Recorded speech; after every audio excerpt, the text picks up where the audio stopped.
நாங்கள் வந்து பூஜை பண்ணிட்டு இருக்கோம். கருவறையிலே உள்ள உட்காந்து பூஜை பண்ணிட்டு இருக்கோம். இங்கே வந்து இப்போ நாங்கள் இங்கே தான் இந்த இடத்துல தான் இருக்கிறோம். ஆனால் இங்கே வந்து போலீஸ் வந்து அட்டாக் பண்ண வராங்க. கதவை உடைச்சி உள்ளே வெளியே ஏற்ற வராங்க.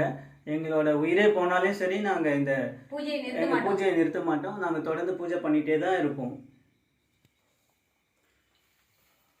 பூஜை பண்ணிட்டு இருக்கோம். எங்களுடைய லைஃபே வந்து சன்னியாச லைஃப். எங்களுக்கு தேவை இந்த பூஜை தான், சுவாமி தான். நாங்கள் பூஜை பண்ணிட்டு இருக்கோம். போலீஸ் வந்து அட்டாக் பண்ணுறதுக்கு ரெடியாக இருக்காங்க. கதவை வெளிப்பக்கம் லாக் பண்ணிட்டு போயிருக்காங்க.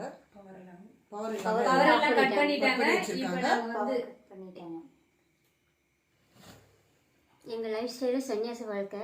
நாங்கள் தொடர்ந்து பூஜை பண்ணுறது எங்களோட வாழ்க்கை. இது எங்களோட உரிமையும் கூட. ஆனால் அவங்க வந்து இருக்கக்கூடாதுன்னு வந்து கதவை தட்டி போய் உடனே போகிறாங்க. குண்டாஸ் வந்து வெளியே கதவை லாக் பண்ணிட்டு போயிருக்காங்க. கரண்ட்டையும் கட் பண்ணிட்டாங்க.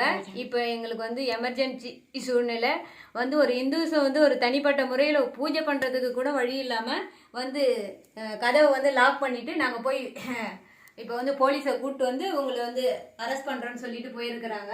இப்போ சுச்சுவேஷன் ரொம்ப வந்து மோசமாக இருக்குது.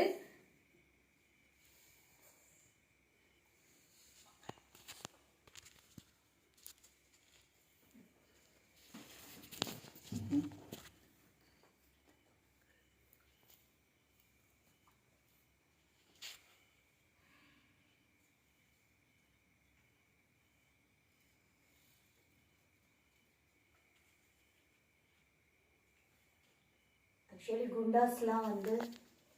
குண்டாஸ்லாம் வந்து எங்களை இது பண்ணனால தான் நாங்கள் ஓடி வந்து இங்கே இருக்கோம். ஃபுல்லாக உட்காந்து பூஜை பண்ணிகிட்டு இருந்தோம்.